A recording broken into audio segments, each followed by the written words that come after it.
Hello and welcome back to part 11 of this Antichrist series. In my last video, we saw that Islam was born in the cave of Hira and how Muhammad was approached by a demon masquerading as the angel Gabriel. Much like John Smith was approached by a demon to create the Book of Mormon, these men were used by the demons to create teachings that oppose or twist the Bible's message to mankind, and therefore are, as Galatians 6:6-9 mentions, accursed by God. In this video, we will take a close look at the inherent deception within Islam. I wanted to discuss the bloodthirsty history of Islam in this video, but I will talk about that in the following video instead. In the last days, Satan is especially busy trying to deceive people because he doesn't want anyone to receive eternal salvation. Satan knows his time is short and he wants to take as many with him as possible. 1 Peter chapter 5 verses 8-9 warns us. It says, "Be clear-headed, be watchful. Your opponent the devil walks around like a roaring lion, seeking someone to devour. Stand firm against him, stand steadfast in the faith, knowing that the same kind of sufferings are being experienced by your fellow believers throughout the world." One of my subscribers recently mentioned to me that he thought the devil was just a symbol of evil, so I told him I'd do a video on Satan. There's many people that think that the devil isn't a real spirit person, that he's some kind of symbol. That's as wrong as you can get. That teaching needs to be discarded, because it's a serious flaw to think that there's no spirit creature called Satan the devil out there ruling the world. So look for that video coming soon in the future. Another scripture in 2 Corinthians 11:3 talks about deception. It says, "But I am afraid that as the serpent deceived Eve by his craftiness, your minds will be led astray from the simplicity and purity of devotion to Christ." So deception is a tool of the devil, and as the father of the lie, he has so many ways to deceive mankind that it would just take hours to discuss. But we know he appears as an angel of light, as the Bible says, to trick people. Today he uses religions of the East like Buddhism and Hinduism to keep people from salvation. He uses many New Age religious ideas that look like spirituality, but are really just spiritism and the occult in disguise. He also uses evolution or so-called natural selection to try to deny the existence of a creator. But false religion is one of his more successful tools that he uses, and Islam is just another false religion that Satan has used quite successfully to deceive the world. Did you know that the religion of Islam encourages deception to spread their religion? When people first become curious and wish to begin learning about Islam, it's imperative that they first understand the degree to which lying is not only permitted but actually fostered and even at times commanded in Islam. When a Christian wishes to teach others about Christianity, it is simply understood that honesty will be an essential aspect of that sharing. Westerners, however, have a hard time relating to the fact that purposeful exaggerations, covering of the truth, and occasionally outright lying form a core part of the religion of Islam. Specific doctrines and traditions foster a culture of dishonesty within Islam. Now, of course, some verses and traditions in Islam do discourage lying. For example, in Surah chapter 2, verse 42, it says, "And cover not truth with falsehood, nor conceal the truth when ye know what it is." But for many Muslims, it is the exceptions to the rule that have actually become the rule itself. In order to understand how a religion can rationalize and justify lying, we must first briefly revisit the concept of jihad and the goals of Islam.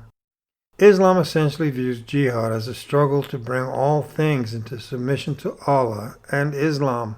The battlefields that jihad is fought on can be viewed on a spectrum. On one side of the spectrum is the personal inner struggle fought by every Muslim who wishes to overcome his or her own personal weaknesses or inner demons. As we move across the spectrum, there's the need to wage jihad to cause other individuals to submit to Islam. This is, of course, what Christianity calls evangelism. In Islam, it is called dawa. Here's a picture of that word dawa here. It's an Arabic word which has the literal meaning of issuing a summons or making an invitation. This term is often used to describe how Muslims teach others about the beliefs and practices of their Islamic faith. In the Quran, in Surah chapter 16, verse 125, it says, "Invite all to the way of your Lord with wisdom and beautiful preaching, and argue with them in ways that are best and most gracious. For your Lord knows best who have strayed from his path and who receive guidance." Flowing on down the spectrum, there is the imperative for Islam to take over local and eventually national governments. This is the point, unfortunately, where the true face, the violent face of Islam is often revealed and where jihad usually begins to get bloody. This reality is seen throughout the world today. So while many people in the West think of jihad as simply fighting against non-Muslim governments and nations, the concept in Islam actually includes all aspects of life. Did you know that there are 5 different kinds of jihad for Muslims? The word jihad stems from the Arabic root word jhd, which means to strive. The 5 types of jihad are: number 1, jihad al-nafs, which means striving against one's inner self. Number 2, jihad al-shaitan, which means striving against Satan. Number 3, jihad al-kufar, striving against the disbelievers. And 4, jihad al-munafiqeen, which means striving against the hypocrites. And then 5, jihad al-fasiqeen, striving against corrupt Muslims. So in the Muslim mind, even the struggle to convert non-Muslims to Islam is part of jihad. Evangelism in Islam is more than just sharing the good news, it is war. With this in mind, it is vital that we note Muhammad's famous saying that war is deception. Thus, when dealing with non-Muslims, Islam encourages Muslims to use an aggressive jihad wartime mentality defined by deception. Indeed, until non-Muslims come to realize the degree to which this mentality plays out when dealing with Muslims, it will be only too easy to lose touch with a healthy sense of objectivity. When dealing with someone who is purposefully deceptive, trusting individuals, as many in the West are these days, are like sheep led to the slaughter. This mentality of evangelism as jihad finds its support in Islam under the category of 2 specific doctrines called Kithman or Kitman and Tikaya. The definition for taqiyya, pronounced tarkiyya, is precautionary dissimulation or deception and keeping one's convictions secret. A synonymous term, kitman, means mental reservation and dissimulation or concealment of malevolent intentions. Tarkiyya and kitman, also known as holy hypocrisy, has been diffused throughout Arabic culture for over 1400 years. Since it was developed by Shiites as a means of defense and concealment of beliefs against Sunni unbelievers. As the Prophet said, "He who keeps secrets shall soon attain his objectives." So Kithman is a command to deliberately conceal one's beliefs, primarily practiced by the minority Shia Muslims. This doctrine is articulated by Imam Jafar Sadiq, the 6th Imam of Shia Islam. Jafar al-Sadiq lived from 702 AD to 765 AD. He was an 8th century Muslim scholar. He was the 6th Imam and founder of the Jafari school of jurisprudence. He stayed out of the political conflicts that embroiled the region, evading the many requests for support that he received from rebels. He was the victim of some harassment by the Abbasid caliphs and was eventually, according to Shia Muslims, poisoned at the orders of the Caliph al-Mansur. In addition to his connection with Sunni schools of Sunni jurisprudence, he was a significant figure in the formulation of Shia doctrine. Here's what he said. He says, "One who exposes something from our religion is like one who intentionally kills us. You belong to a religion that whosoever conceals it, Allah will honor him, and whosoever reveals it, Allah will disgrace him." So Shia Muslims are commanded to hide what they truly believe in order to mislead outsiders as to the true nature of their religion. One cannot help but think immediately of Jesus' words when he told his followers never to hide their religion, Matthew chapter 5, verses 14 through 16, where he says, "You are the light of the world. A city on a hill cannot be hidden. Neither do people light a lamp and put it under a bowl. Instead, they put it on its stand, and it gives light to everyone in the house. In the same way, let your light shine before men, that they may see your good deeds and praise your Father in heaven." But instead, Shia Muslims belong to a religion that whosoever conceals it, Allah will honor him, and whosoever reveals it, Allah will disgrace him. So that is the doctrine of Kithman. To most Westerners, this concept is unimaginable and completely contrary to reason. If you have something good, then you share it. If not, then it's better to remain silent. There is essentially no difference between the doctrine of Kithman and the doctrine of Taqiyya, or Tarqiyya. Tarqiyya is defined by one Shia Muslim commentator thusly: the word al-Taqiyya literally means concealing or disguising one's beliefs, convictions, ideas, feelings, opinions, and or strategies at a time of imminent danger, whether now or later in time, to save oneself from physical and or mental injury. A one-word translation of that word would be dissimulation. This same commentator, however, in an article in a Shiite encyclopedia, goes on to state that the true spirit of al-Taqiyya is better embodied in the single word diplomacy. Indeed, diplomacy is quite a diplomatic definition.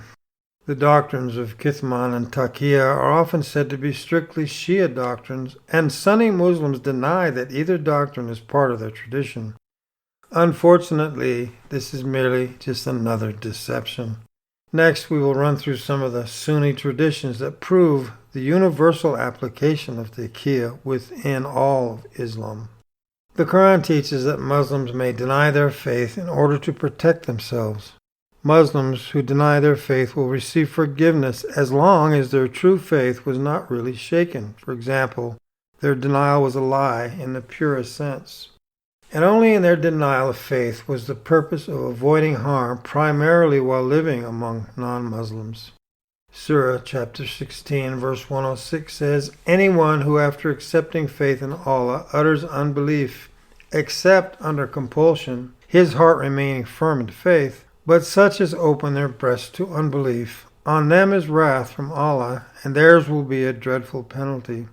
Sunni scholar Ibn Kathir, a highly influential Arab historian, exegete, and scholar who lived from 1300 to 1373 AD, elaborates on the meaning of this verse in his classic commentary on the Quran, where he says this refers to a group of people who were oppressed in Mecca and whose position with their own people was weak.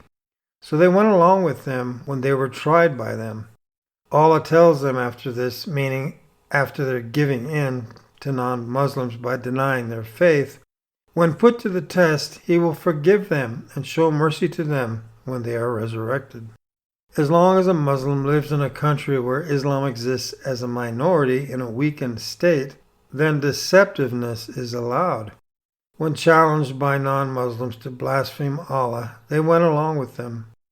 The non-believers arrested Ammar ibn Yasir, a picture of him here, and tortured him until he uttered foul words about the Prophet Muhammad and praised their gods and their idols. And when they released him, he went straight to the Prophet Muhammad. The Prophet said, "Is there something on your mind?" Ammar ibn Yasir said, "Bad news. They would not release me until I defamed you and praised their gods." Muhammad said, "How do you find your heart to be?" Ammar answered, "Comfortable with faith." So the Prophet said to him, "Then if they come back for you, then do the same thing all over again." Allah at that moment revealed the verse, Surah chapter 16, verse 106, "Except under compulsion, his heart remaining firm in faith." So Muhammad actually encouraged Muslims to lie and blaspheme and deny their beliefs if that would protect them, as long as they remained comfortable with faith. Ibn Abbas lived from 619 to 687 AD. He was one of the cousins of the Prophet Muhammad, and he is considered to be the greatest interpreter of tradition in the sight of the Sunnis. He confirms this notion when he says, Taqiyya is merely the uttering of the tongue, while the heart is comfortable with faith. This stands, of course, in direct contrast to the attitude of millions of Christians throughout history who have refused to renounce Christ and have accepted instead death and martyrdom.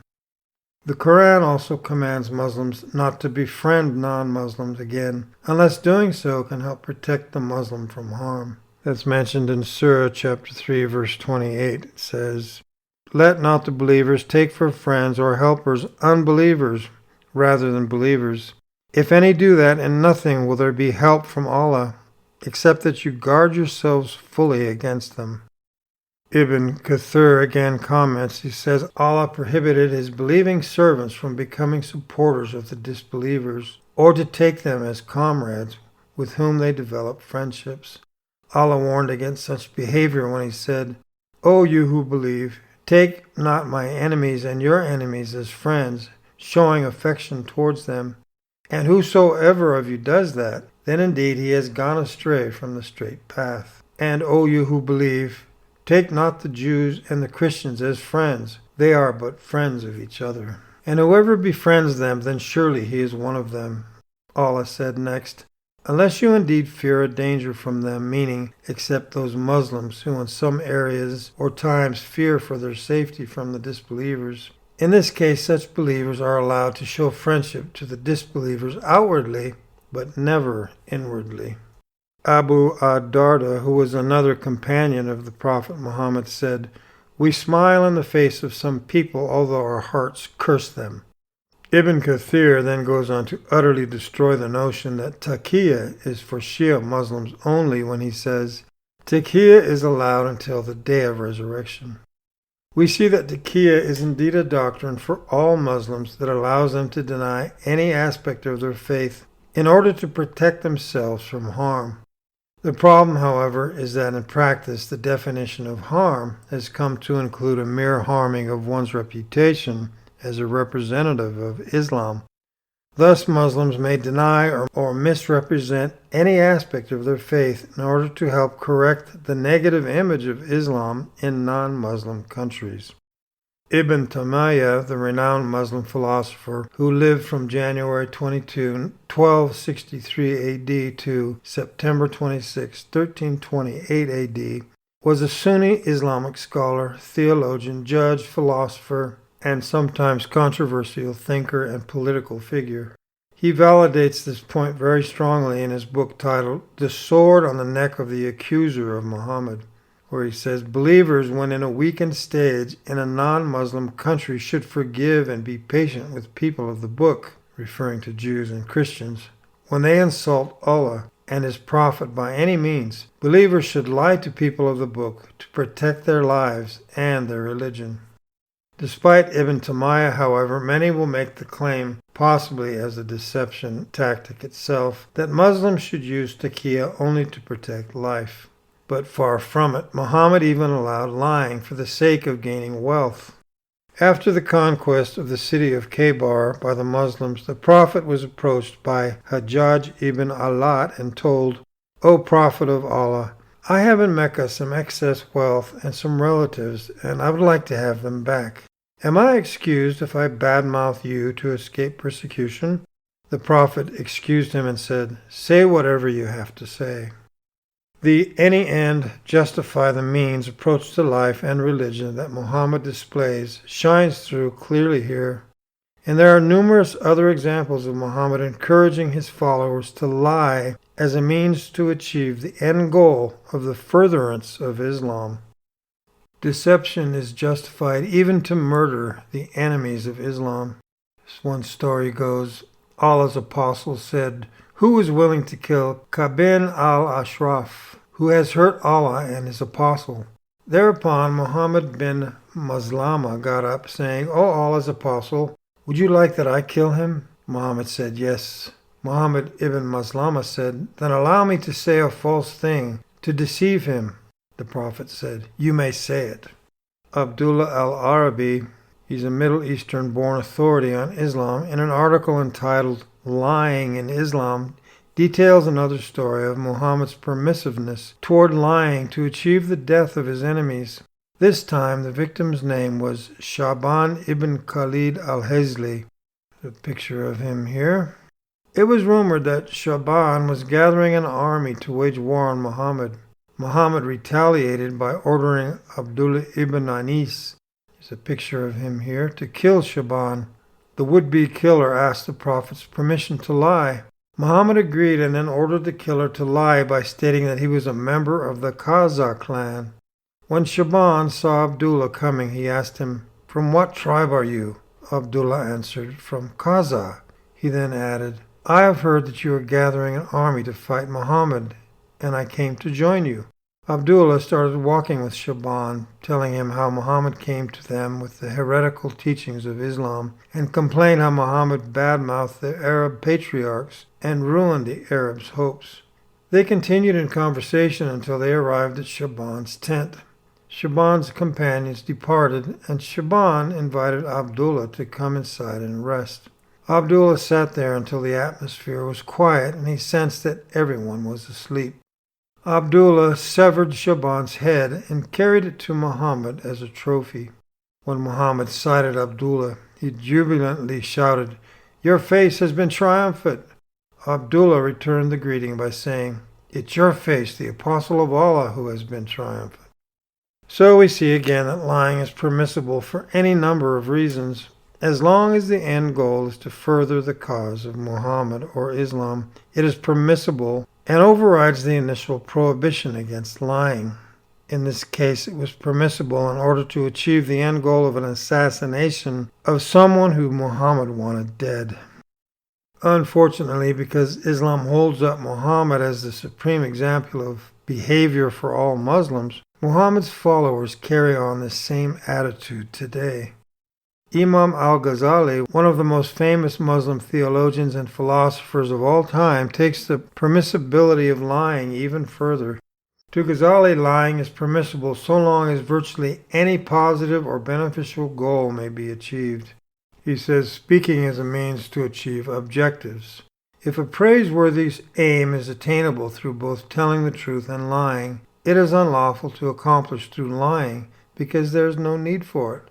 When it is possible to achieve such an aim by lying, but not by telling the truth, it is permissible to lie if attaining the goal is permissible. Know this, that lying is not sin by itself, but if it brings harm to you, it could be ugly. However, you can lie if that will keep you from evil, or if it will result in prosperity." End quote. It is impossible to deny that deceit has found its place in Islam. We see that Islam as a religious system permits and even encourages lying and deceit as a specific aspect of its religious life. This unusual fusion of religion and deceit has profound implications both in matters relating to the spread of Islam in the West and in matters relating to our discussion about the last days. In terms of the implications for today, Abdullah al-Arabi comments, "The principle of sanctioning lying for the cause of Islam bears grave implications in matters relating to the spread of the religion of Islam in the West. Muslim activists employ deceptive tactics in their attempts to polish Islam's image and make it more attractive to prospective converts. Equally frustrating is the fact that so many Christians, due to either a lack of knowledge or simply not wanting to appear contentious, allow the deception to flow unchecked. When Americans witness numerous so-called moderate Muslims make speeches to defend the benign nature of the religion of peace after 9/11, for instance, many of these speakers knowingly misrepresented the true nature of Islam. Many have been documented speaking in far more aggressive terms in private meetings with other Muslims. These Muslims, posing as moderates, justified their misrepresentations of Islam because in their minds they were protecting Islam and thus American Muslims from harm. It was damage control in its truest form. Christians, Americans, and unfortunately even much of the political leadership, either desperately wanting to believe the best of people in order to comfort themselves in times of great uncertainty, or through the inevitable dumbing down of the West through the constant hammering of moral relativity and political correctness, bought much of this deception hook, line, and sinker. Those few bold enough to speak the truth regarding the true nature of Islam were viewed as intolerant or hateful or both. This is the pattern followed whenever Islam carries out a great evil.